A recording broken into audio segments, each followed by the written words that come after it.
সিনেমার শুরুটা হয় জেরিকে দিয়ে, যে ছিল ক্রীড়া তারকাদের একজন দারুণ সফল এজেন্ট। তার ক্লায়েন্ট তালিকায় ছিল ৭২ জন শীর্ষস্থানীয় অ্যাথলেট, আর প্রতিদিন সর্বোচ্চ সুবিধা নিশ্চিত করতে তাকে প্রায় ২৬৪টি ফোন কল রিসিভ করতে হতো। সুদর্শন, তীক্ষ্ণ বুদ্ধিসম্পন্ন আর অসাধারণ কর্মদক্ষতার জন্য জেরি তার স্পোর্টস ম্যানেজমেন্ট কোম্পানির সবচেয়ে মূল্যবান সম্পদে পরিণত হয়। বাইরে থেকে সবকিছু নিখুঁত মনে হলেও এই সাফল্যের আড়ালে সে ধীরে ধীরে বুঝতে শুরু করে যে অ্যাথলেটদের সংখ্যা বাড়ার সাথে সাথে পুরো ইন্ডাস্ট্রিটা যেন বিশৃঙ্খলা হয়ে পড়েছে। খেলোয়াড়দের মান দিন দিন নিচে নামছিল, আর এই কারণে তাকে নিয়মিত নানা জটিল পরিস্থিতি সামলাতে হতো। একদিন একটি ছোট ছেলে শুধু একটি অটোগ্রাফ চেয়েছিল, কিন্তু এক অহংকারী খেলোয়াড় নির্দিষ্ট ব্র্যান্ডের কার্ড না থাকায় তাকে ফিরিয়ে দেয়। জেরি এই আচরণ ভীষণ ঘৃণা করলেও পেশাগত দায়িত্বের কারণে সে চুপচাপ সব সহ্য করে। শুধু তাই নয়, গত কয়েক বছরে কোম্পানির মানবিকতার চেয়ে শুধু লাভের দিকে বেশি মনোযোগ দিতে শুরু করেছিল। একজন খেলোয়াড় চতুর্থবারের মতো গুরুতর ইনজুরিতে পড়ে হাসপাতালে ভর্তি হলেও তাকে আবার মাঠে ফেরার জন্য চাপ দেওয়া হয়, অথচ সে প্রতিবাদ করতেও পারছিল না, কারণ ৬৫% বেশি ম্যাচ খেললে সে অতিরিক্ত বোনাস পেত। প্রথম দিকে এই নিয়মগুলো জেরির কাছে স্বাভাবিকই মনে হতো, কারণ সে জানত অ্যাথলেটিক্স হলো একটি ঝুঁকিপূর্ণ পেশা। কিন্তু একদিন সেই আহত খেলোয়াড়ের ছোট ছেলে যখন বাবার সাথে দেখা করার অনুরোধ করে, তখন জেরি অনেক কঠোরভাবে কথা বলে ফেলে, যেখানে মানবতা বা মমতার কোনো ছাপই ছিল না। নিজের এই আচরণ বুঝতে পেরে জেরি গভীর অনুশোচনায় ডুবে যায়। সে ভাবতে শুরু করে লাভের পেছনে ছুটতে গিয়ে সে কি নিজের আসল লক্ষ্য আর মূল্যবোধ হারিয়ে ফেলছে। অনেক রাত জেগে চিন্তা করার পর সাহস করে তাদের কোম্পানির কাছে প্রস্তাব দেয় যে ক্লায়েন্ট সংখ্যা কমিয়ে তাদের ব্যক্তিগত জীবন আর কল্যাণের প্রতি যত্নশীল হওয়া উচিত। সেই ভাবনা ছড়িয়ে দিতে মাঝরাতে বৃষ্টির মধ্যে ভিজে সে ১০০-র বেশি কপি ফটোকপি করে কর্মীদের লকারে রেখে দেয়, কিন্তু এর ফলস্বরূপ তাকে চাকরি থেকে বরখাস্ত করা হয়। ভাগ্য ভালো যে এই কঠিন আর অনিশ্চিত সময় তার পাশে দাঁড়ায় ডরথি, যে সত্যিকার অর্থে তাকে সমর্থন করতে চেয়েছিল। যদিও ডরথির বোন এই সিদ্ধান্ত একদমই মেনে নিতে পারেনি, তার কাছে এটা ছিল সম্পূর্ণ বোকামি, কারণ একজন সিঙ্গেল মাদার হিসেবে ডরথি আর তার ছোট ছেলের ভবিষ্যৎ একটি স্থিতিশীল উচ্চ বেতনের চাকরির উপর নির্ভর করছিল। সব ঝুঁকি জেনে ডরথি জেরিকে বিশ্বাস করতে দ্বিধা করে না, কারণ সে শুধু জেরির ব্যর্থতা নয় বরং তার ভেতরে থাকা আন্তরিকতা আর মানবিকতা বুঝতে পেরেছিল। জেরিও ডরথির বিশ্বাসকে ভাঙতে চায় না। শেষ চেষ্টা হিসেবে সে ১০০০ মাইল দূরে এক জনপ্রিয় খেলোয়াড়ের বাড়িতে যায়। তার নাম ছিল কুশ। সে তার বাড়িতে যায় যেন তাকে সে নিজের নতুন ক্লায়েন্ট হিসেবে পেতে পারে। চাকরি হারানোর পর জেরি কিছুটা নার্ভাস আর লজ্জিত ছিল। ঘরে ঢোকার আগে সে গভীর শ্বাস নিয়ে নিজেকে সামলানোর চেষ্টা করে, কিন্তু ইন্ডাস্ট্রিতে তার নাম এতটাই পরিচিত ছিল যে নিজের অবস্থান ব্যাখ্যা করার আগে কুশ তার সাথে কাজ করতে রাজি হয়ে যায়। যদিও এটি একটি মৌখিক চুক্তি ছিল, তবুও জেরির জন্য এটি ছিল অন্ধকারের মধ্যে আসার এক ঝলক আলো। জেরি দ্রুত ডরথিকে এই সুখবরটা জানায় এবং চুক্তিপত্র প্রস্তুত করতে বলে, কিন্তু পরের দিন সকালে যখন সে কাগজপত্র নিয়ে কুশের বাড়িতে পৌঁছায়, তখন দেখে তার প্রাক্তন কোম্পানি আগে সেখানে উপস্থিত হয়েছে। বেশি অর্থের লোভে কুশ সঙ্গে সঙ্গে পক্ষ বদল করে ফেলে। এতে পরিষ্কার হয়ে যায় যে লাভের সামনে প্রতিশ্রুতির মূল্য অনেক সময় খুবই সামান্য। এই ধাক্কা জেরিকে কঠিন বাস্তবতার মুখোমুখি দাঁড় করায়। তার বিশ্বাস আর আশা মুহূর্তের মধ্যেই ভেঙে চুরমার হয়ে যায়। আরও কষ্টের বিষয় ছিল, এই পুরো ঘটনার পেছনে তার নিজের প্রেমিকাও জড়িত ছিল। সে জানায় কোম্পানির চাপ আর হুমকির কারণেই তাকে জেরির কাজ কেড়ে নিতে বাধ্য হতে হয়েছে। তবুও জেরি নিজেকে প্রতারিত মনে করে সঙ্গে সঙ্গে সম্পর্ক শেষ করে দেয়। প্রথমে প্রেমিকা দুঃখ প্রকাশ করলেও পর মুহূর্তে তাকে অপমান করে এবং ব্যর্থ মানুষ বলে উপহাস করে। ক্যারিয়ার আর ভালোবাসা এই দুই দিক থেকে এই আঘাত জেরিকে ভেতরে ভেঙে দেয়। একসময় যে মানুষটা ছিল সাফল্যের চূড়ায়, এখন সে নিজেকেই যেন দিশেহারা আর অসহায় মনে করছে। হঠাৎ করে এই গভীর একাকিত্ব আর অন্ধকার সে আর সহ্য করতে পারছিল না। তাই শেষমেশ সে ডরথির কাছে সাহায্যের জন্য ফোন করে। সবকিছু শোনার পর ডরথি তার বোনের প্রবল আপত্তি থাকা সত্ত্বেও জেরিকে নিজের বাড়িতে আসার জন্য আমন্ত্রণ জানায়, কারণ কোম্পানিতে প্রথম দিন থেকেই ডরথির মনে জেরির জন্য আলাদা একটা অনুভূতি ছিল। কিন্তু জেরি ছিল খুবই সুদর্শন, আর তার জীবনে একজন প্রেমিকাও থাকায় ডরথি কখনো নিজের অনুভূতি প্রকাশ করতে পারেনি। আর এখন যখন জেরির চাকরি নেই এবং প্রেমিকার সঙ্গে সম্পর্ক ভেঙে গেছে, তখন সে কোনো অনৈতিক সম্পর্ক চায় না। সে শুধু তার পাশে থাকতে চায়। তবে প্রিয় মানুষটার মুখের ক্ষত দেখে ডরথি নিজেকে আর আটকে রাখতে পারে না। সে জেরিকে বসতে বলে খাবার আর ওষুধ আনতে যায়, যাতে করে অন্তত কিছুটা হলো যত্ন নিতে পারে। যখন ডরথি রান্নাঘরে যায়, তখন তার বোন বারবার সতর্ক করে যে যেন সে ভুল করেও জেরির সাথে কোনো অনৈতিক সম্পর্কে না জড়ায়। সে বোঝানোর চেষ্টা করে যে আবেগের বশে নেওয়া সিদ্ধান্ত পরে কষ্টের কারণ হতে পারে।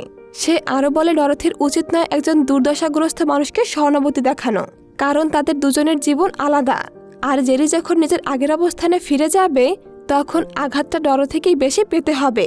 যদিও ডরথি এ সব কিছুই বোঝে, তবুও সে এই অবস্থাকে নর্মালভাবেই নিতে চায়। সে জেরিকে আরও কাছেও টানতে চায় না, আবার যেন দূরে সরিয়ে দিতেও পারছে না, কারণ স্বামীর মৃত্যুর পর জেরি ছিল প্রথম পুরুষ যাকে সে সত্যিকারের ভালোবেসেছিল। তাই সে এই সুযোগটা হাতছাড়া করতে চায় না, যদিও তার মনে দ্বিধা থেকেই যায়। যখন ডরথি আর তার বোন নিচু স্বরে কথা বলছিল তখন ডরথির ছেলে রে তাদের কথা শুনে ঘর থেকে বেরিয়ে আসে। সে আগেও জেরিকে দেখেছিল আর তাকে তার বেশ ভালোই লাগে। সে খুব নর্মালভাবেই কথা বলতে শুরু করে, কিন্তু ডরথির পায়ের শব্দ শুনতেই রে দ্রুত নিজের ঘরে ফিরে যায়, কারণ এখন তার ঘুমানোর সময়, আর ধরা পড়লে বকা খেতে হবে। কিছুক্ষণ আগেও যেখানে একজন পুরুষ আর একটি শিশু ছিল, এখন সেখানে শুধুমাত্র একজন পুরুষ আর একজন মহিলা। এখানে ডরথি কিছুটা নার্ভাস হয়ে পড়ে। অস্বস্তি কাটানোর জন্য একটি গ্লাস তুলে স্পষ্টভাবে বলে যে এই সবকিছুই আমাদের কোম্পানির জন্য। এরপর খুব যত্ন করে জেরির ক্ষত পরিষ্কার করতে শুরু করে। উত্তেজনা কিছুটা কমে গেলে ডরথি আন্তরিকভাবে জানায় সে জেরির সাথে কোম্পানি ছেড়ে এসেছে কারণ তার কাজের প্রতি নিষ্ঠা ছিল। তাকে দেখে মনে হয়েছে সে একজন বিশ্বাসযোগ্য মানুষ, এমন একজন যাকে অনুসরণ করা যায়। সে আরও বলে জেরি তাকে অনেক অনুপ্রেরণা দিয়েছিল। যদিও কাজের মূল উদ্দেশ্য টাকা উপার্জন, তবুও সততা বিসর্জন দিয়ে নয়, বিবেকের সাথে সৎ থেকে সফল হওয়া উচিত। ডরথির এই কথাগুলো জেরির হারিয়ে যাওয়া আত্মবিশ্বাস ফিরিয়ে আনে। কৃতজ্ঞতা আর আবেগের মুহূর্তে সে হঠাৎ করে ডরথিকে চুমু খায়। ঠিক তখনই গাড়ির হর্ন বেজে ওঠে আর তারা বাস্তবে ফিরে আসে। ডরথি আগেই জেরির জন্য একটি ট্যাক্সির ব্যবস্থা করেছিল। যদিও এই গভীর মুহূর্তটি খুবই অল্প সময়ের ছিল, তবুও ডরথির সহানুভূতি জেরির অনেক কষ্ট দূর করে দেয়।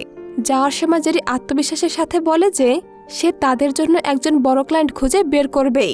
সে প্রমিস করে সেই ক্লায়েন্টকে সফলতার শীর্ষে পৌঁছে দিতে সে নিজের সর্বোচ্চ দিয়ে চেষ্টা করবে। এই দৃঢ় সংকল্পই তাকে আবার নতুন করে এগিয়ে যেতে সাহস দেয়। এই সময় 30 বছর বয়সী রড নামের একজন খেলোয়াড় তার সাথে যোগাযোগ করে। আর মাত্র 5 বছর পরে তার অবসরের সময়, তাই রিটায়ার্ডের আগে সে বড় সাফল্য আর অর্থ উপার্জন করতে চায়। রড জেরিকে অনুরোধ করে সে যেন তাকে আরও অর্থ উপার্জন করতে এবং সবার সামনে উজ্জ্বল হয়ে উঠতে সাহায্য করে। জেরি তার এই আকাঙ্ক্ষা বুঝতে পারে। নিজের বহু বছরের পেশাগত যোগ্যতাকে কাজে লাগিয়ে জেরি রডকে বিভিন্ন গুরুত্বপূর্ণ ইভেন্টে নিয়ে যায়। সে তাকে বিভিন্ন লোকদের সাথে পরিচয় করায় এবং নিজের সর্বোচ্চ প্রচেষ্টা চালিয়ে যায়। শেষমেশ তার প্রচেষ্টা ফল দিতে শুরু করে। তার আন্তরিকতার কারণে রডের আত্মবিশ্বাস বেড়ে যায় আর সে আবারও মাঠে নিজের যোগ্যতা প্রমাণের সুযোগ পেয়ে যায়। কিন্তু নিজেকে প্রমাণ করতে গিয়ে সে বারবার ভুল করতে শুরু করে। তার চেয়ে বড় সমস্যা হলো দলের মালিক তাকে ছোট করে কথা বলতো এবং তাকে অহংকারী বলে অপমান করত। তারা বলতো রড যেন এক বুনো ঘোড়া যাকে নিয়ন্ত্রণ করা অসম্ভব। কিন্তু রড এসব কথায় কান দিত না, বরং অভিযোগ করত কেন তার থেকেও খারাপ খেলোয়াড়দের মূল্য বেশি। এখানে জেরি তাকে বলে পরিস্থিতি বদলাতে হলে আগে আচরণ বদলাতে হবে। তাকে একঘেয়েমি ছেড়ে আরও পরিণত হতে হবে, না হলে সে আর ভালো চুক্তি পাবে না। প্রথমে রড রাজি না হলেও পরে জেরির মন খারাপ দেখে সে প্রতিশ্রুতি দেয় এখন থেকে সে নিজেকে নিয়ন্ত্রণ করতে শুরু করবে এবং আরও কঠোর পরিশ্রম করার চেষ্টা করবে। রডকে বুঝাতে পেরে জেরি কিছুটা স্বস্তি পায়। তবে সে ডরথির কাছে জানতে পারে যে তাদের আর্থিক সমস্যা দিন দিন বেড়েই চলছে। জেরি আগে যেসব কোম্পানিতে অর্থ বিনিয়োগ করেছিল সেগুলোর অনেকগুলোই এখন লোকসানে চলছে। তবুও সে আশ্বাস দিয়ে বলে সে অবশ্যই অর্থের ব্যবস্থা করবে। কিন্তু সে খেয়াল করে না যে ডরথি ধীরে ধীরে তার থেকে কিছুটা দূরত্ব বজায় রাখতে শুরু করেছে। আসলে সেই রাতের পর থেকে ডরথির মনে কিছু অস্বস্তি কাজ করছিল। এরপর ডরথিকে জেরি একদম ডিনারে আমন্ত্রণ করে যেন সেই রাতের আচরণের জন্য ক্ষমা চাইতে পারে। ডরথিও এই প্রস্তাবে সম্মতি জানায়। জেরি যখন ডরথিকে নিতে আসে তখন হঠাৎ রে এসে তাকে জড়িয়ে ধরে। এই দৃশ্য দেখে ডরথির বোন অবাক হয়ে যায়। যদিও সে জেরিকে খুব একটা পছন্দ করত না, তবুও রের চোখে জেরির প্রতি এত ভালোবাসা আর বিশ্বাস দেখে সে কিছুটা বিস্মিত হয়। জেরি তখন একেবারে বাবার মতো করে রের জন্য একটি উপহার বের করে দেয়। এতে রে ভীষণ খুশি হয়ে যায়। ঠিক তখনই ডরথিও সেখানে এসে পৌঁছায়। নিজের ছেলের মুখে এমন আনন্দ দেখে তার চোখে পানি চলে আসে। তখন ডরথি বুঝতে পারে যে শুধু আর্থিক নিরাপত্তা দিয়ে একটি শিশুকে সত্যিকারের সুখী করা যায় না, একটি পূর্ণাঙ্গ পরিবারের ভালোবাসাও প্রয়োজন। তাই সে সিদ্ধান্ত নেয় নিজের ছেলের জন্য একটি পরিবার গড়ে তুলতে চেষ্টা করবে। সেই সাথে নিজের জীবন আর স্বপ্নগুলোকেও আরেকবার সুযোগ দিতে চায়। তবে সে এখনো নিশ্চিত নয় জেরি কি সেই মানুষ যার সাথে সে ভবিষ্যৎ দেখতে পারে, কারণ জেরি আগে কখনো নিজের অনুভূতি স্পষ্টভাবে প্রকাশ করেনি। সেই রাতে জেরি ডরথিকে জানায় রেকে দেখলেই তার ভেতরে এক অদ্ভুত টান অনুভব করে, আর ডরথির সাথে থাকলেও সে গভীর স্বস্তি পায়। যদিও সে জানে এই অনুভূতিগুলো জটিল, তবুও সে আর নিজেকে আটকে রাখতে পারছে না। নিজের মনের কথা খুলে বলার পর তারা আরো কাছাকাছি চলে আসে। এরপর জেরি ডরথির বিশ্বাস অর্জন করতে রডের সাথে একটি গুরুত্বপূর্ণ চুক্তির ব্যাপারে কাজ করতে শুরু করে। তাদের আলোচনা শেষে সে $1.7 মিলিয়ন 3 বছরের চুক্তির সম্ভাবনা তৈরি করে। তবে এই প্রস্তাব শুনে রডের স্ত্রী বেশ ক্ষুব্ধ হয়ে ওঠে। সে জেরির সামর্থ্য নিয়ে প্রশ্ন তোলে এবং জানায় অন্য কোম্পানিগুলোর সাথে তারা যোগাযোগ করেছে। সে স্পষ্টভাবে বলে দেয় জেরি যদি আরো ভালো চুক্তি দিতে না পারে তাহলে তারা অন্য পথ বেছে নেবে। এসব শুনে জেরি ভীষণ হতাশ হয়ে পড়ে। ডরথি তখন ক্ষুব্ধ হয়ে বলে ওঠে তারা কিছু না জেনে জেরিকে বিচার করছে। সে মনে করিয়ে দেয় জেরি নিজের আর্থিকভাবে ভেঙে পড়লেও বিনা স্বার্থে তাদের স্বপ্ন পূরণে কাজ করছে। সে শুধু টাকার জন্য নয়, সত্যিকার অর্থে তাদেরকে সফল দেখতে চায়। এই কথা শুনে রড গভীর অনুশোচনায় ভুগতে শুরু করে। অবশেষে রড বুঝতে পারে জেরি সত্যিই তার ভালো চায়, তাই সে আবার জেরির উপর বিশ্বাস করার সিদ্ধান্ত নেয়। এরপর তারা শুধু ব্যবসায়িক অংশীদার নয়, সত্যিকারের ভালো বন্ধুত্ব আবদ্ধ হয়। তাদের সম্পর্ক ধীরে ধীরে আরো দৃঢ় হয়ে ওঠে। একদিন এক পরিচালক রডকে অপমান করলে জেরি সরাসরি তার বিরুদ্ধে রুখে দাঁড়ায়। সে বন্ধুর সম্মান রক্ষায় কোনো দ্বিধা করে না। পরে যখন জেরি ডরথির ব্যাপারে রডকে জানায়, রড বলে সেও একজন সিঙ্গেল মায়ের কাছে বড় হয়েছে, তাই সে জানে একজন সিঙ্গেল মাদার কতটা অসাধারণ হতে পারে। তাই রড জেরিকে বলে তুমি যদি সত্যি তাকে ভালোবাসো তাহলে দেরি না করে সেটা তাকে জানিয়ে দাও। তবুও জেরি সরাসরি কোনো উত্তর দেয় না। সে শুধু বলে ডরথির ছেলেটা ভীষণ মিষ্টি। সে নিজের অনুভূতিগুলো এড়িয়ে যায় যেন এই বিষয়টা আরো বেশি গভীর না হয়। এদিকে জেরি ডরথিকে নিয়মিত বেতন দিতেও পারছিল না, তাই ডরথি অন্য শহরে নতুন চাকরি নেওয়ার জন্য নিজের পথ থেকে সরে দাঁড়ানোর সিদ্ধান্ত নেয়। বাস্তবতা মেনে নেওয়া ছাড়া তার সামনে তেমন আর কোনো পথ খোলা নেই। বিদায়ের সময় জেরি একেবারে বাবার মতো করে রেকে বিদায় জানায়। এই অল্প কয়েকদিনে সে রেকে নিজের ছেলের মতো ভালোবাসতে শুরু করেছিল। ডরথির সামনে সে নিজেকে স্বাভাবিক রাখার চেষ্টা করে, কিন্তু সে যখন গাড়িতে উঠে পড়ে তখন জেরি আর নিজেকে আটকে রাখতে পারে না। সে আবেগভরা কণ্ঠে বলে, যদি আমি তোমাকে থাকতে বলি তুমি কি থাকবে? যদি আমি তোমাকে বিয়ে করি তাহলে কি তুমি আর চলে যাবে না? প্রথমে ডরথি ভেবেছিল এটা হয়তো মজা করছে, কিন্তু পরের মুহূর্তে সে বুঝতে পারে সত্যি জেরি তাকে বিয়ের প্রস্তাব দিচ্ছে। এভাবেই তারা খুব দ্রুত বিয়ে করে ফেলে। তারা একে অপরের প্রতি নতুন প্রতিশ্রুতিতে আবদ্ধ হয়। কিন্তু ডরথি যখন তাদের বিয়ের ভিডিও দেখছিল তখন সে লক্ষ্য করে জেরির মুখে প্রকৃত আনন্দের ছাপ নেই, বরং সেখানে এক ধরনের চাপা কষ্ট আর অস্বস্তি স্পষ্ট ছিল। অভিজ্ঞ মানুষ হিসেবে রড বুঝতে পারে এই বিয়ের ভেতরে কোথাও বড় সমস্যা রয়ে গেছে।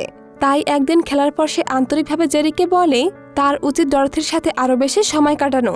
রড বোঝাতে চায় শুধু কাজ নয়, ব্যক্তিগত সম্পর্ক সমান গুরুত্বপূর্ণ। কিন্তু জেরি মনে করে এখন তার প্রধান দায়িত্ব হলো রডের ক্যারিয়ার সামলানো, কারণ রড তখন নিজের কর্মজীবনের শীর্ষ সময় ছিল আর তার প্রতিটি মুহূর্তে একজন দক্ষ এজেন্টের প্রয়োজন ছিল, না হলে যে কোনো সময় বড় সমস্যা তৈরি হতে পারে। যদিও জেরির যুক্তি বাস্তবসম্মত ছিল, রড বুঝতে পারে আসল কারণ অন্য কিছু। জেরি আসলে বাড়ি ফিরতে চাইছিল না। রড কিছুতেই বুঝতে পারছিল না যে যদি জেরি পারিবারিক জীবনকে এতটাই এড়িয়ে চলে তাহলে সে কেন ডরথিকে বিয়ে করলো। এর উত্তরে জেরি বলে ডরথিকে বিশ্বাস করা যায়। এই উত্তরে স্পষ্ট হয়ে যায় যে তার সিদ্ধান্তে ভালোবাসার চেয়ে নির্ভরতার অংশটাই বেশি ছিল। আসলে জেরি ডরথিকে সবসময় একজন নির্ভরযোগ্য ব্যবসায়িক সঙ্গী হিসেবে চেয়েছিল। তাকে বিয়ে করার পেছনে ভালোবাসার চেয়ে পাশে রাখার প্রয়োজনটাই বেশি কাজ করেছিল। কিন্তু ডরথি চেয়েছিল সত্যিকারের ভালোবাসার যত্ন আর আন্তরিক সম্পর্ক। যখন সে বুঝতে পারে জেরির জীবনে তার চেয়ে ক্যারিয়ারই বেশি গুরুত্বপূর্ণ, অনেক ভেবেচিন্তে সে সম্পর্ক শেষ করার সিদ্ধান্ত নেয়। কারণ সে বুঝতে পারে মিথ্যা আশায় বেঁচে থাকার চেয়ে সত্য মেনে নেওয়াই ভালো। প্রথমে সে ভীষণ দ্বিধায় ছিল। কাজ, ভালোবাসা, দায়িত্ব কোনটা গুরুত্বপূর্ণ সেটা বোঝা তার জন্য সহজ ছিল না। তবে সে শেষ পর্যন্ত উপলব্ধি করে এভাবে একসাথে থাকলে তারা হয়তো ভবিষ্যতে ভালো বন্ধু হতে পারবে না। তাই সময় থাকতেই আলাদা হয়ে যাওয়াই শ্রেষ্ঠ। এভাবেই তাদের সম্পর্কের সমাপ্তি ঘটে। ভালোবাসা থেকে নয় বরং বাস্তবতা মেনে তারা আলাদা পথে হাঁটতে শুরু করে। এরপর জেরি নিজের সমস্ত কাজ রডের পেছনে ঢেলে দেয়। সে নিজের আবেগকে সরিয়ে রেখে নিজের পেশাগত জীবনে পুরোপুরি মনোযোগ দেয়। সেই সময় রড একটি অত্যন্ত গুরুত্বপূর্ণ ম্যাচে জয়ী হওয়ার সুযোগ পায়। এটি ছিল তার জীবনের সবচেয়ে বড় মুহূর্তের একটি। তাদের দল গত 22 বছরে কখনো ফাইনালে যেতে পারেনি। তাই আগের ভালো পারফরমেন্সের সত্ত্বেও রডের ভেতরে চাপ আর নার্ভাসনেস কাজ করছিল। তার উপর ম্যাচ শুরু হওয়ার পর থেকে প্রতিপক্ষ দল তাকে লক্ষ্যবস্তু বানায়। যখনই সে বল পেত নির্মমভাবে তাকে ধাক্কা মেরে ফেলে দেওয়া হতো। তাছাড়া তার দলের অন্য খেলোয়াড়রা বারবার ভুল করছিল। ফলে প্রতিপক্ষ ধীরে ধীরে এগিয়ে যায়। সবাই যখন ধরে নিয়েছিল খেলা প্রায় শেষ, ঠিক তখনই রড সুযোগ বুঝে পেছন দিক থেকে এগিয়ে আসে। দুই ডিফেন্ডারের মাঝখান থেকে সে তার সতীর্থের ছোড়া বলটি অসাধারণভাবে ধরে ফেলে। মুহূর্তে সে প্রতিপক্ষকে হারিয়ে গোল করে বসে। সাথে সাথে পুরো স্টেডিয়াম উল্লাসে ফেটে পড়ে। হাততালি, চিৎকার আর আনন্দে চারপাশ যেন কেঁপে উঠছিল। ঠিক সেই আনন্দের মাঝে টিভিতে খেলা দেখছিল তার স্ত্রী। সে এক ভয়ঙ্কর দৃশ্য দেখতে পায়। রড মাথায় গুরুতর আঘাত পেয়ে মাটিতে পড়ে গেছে, তার কোনো নড়াচড়া নেই। এটা দেখে জেরি দ্রুত মাঠে ছুটে আসে। তার সমস্ত উদ্বেগ যেন এক মুহূর্তে সামনে চলে আসে। রডের ওয়াইফকে চিন্তা থেকে মুক্ত করতে জেরি লাইভ সম্প্রচারের মধ্যে তাকে ফোন করে পরিস্থিতির খবর জানিয়ে দেয়। সে জানাতে চায় সবকিছু নিয়ন্ত্রণে আনার চেষ্টা চলছে। প্রথমে মনে হচ্ছিল রড হয়তো সব হারিয়ে ফেলেছে, কিন্তু চিকিৎসকদের দ্রুত প্রচেষ্টা সে ধীরে ধীরে চেতনা ফিরে পায়। যখন রড ধীরে ধীরে উঠে বসে, তখন পুরো স্টেডিয়াম আবারও উল্লাসে বিস্ফোরিত হয়, যেন সবাই নতুন করে এক অলৌকিক প্রত্যাবর্তনের সাক্ষী হলো। একসময় যে খেলোয়াড়কে কেউ গুরুত্ব দিত না, আজ সে পুরো মাঠে নিজের উজ্জ্বল পরিস্থিতি প্রমাণ করেছে। নিজের যোগ্যতায় সে সবাইকে জবাব দিয়েছে। খেলা শেষে ড্রেসিং রুম থেকে বের হতেই সাংবাদিকরা রডকে ঘিরে ধরে। এটি ছিল তার দীর্ঘদিনের পরিশ্রম, সংগ্রাম আর আত্মবিশ্বাসের ফল।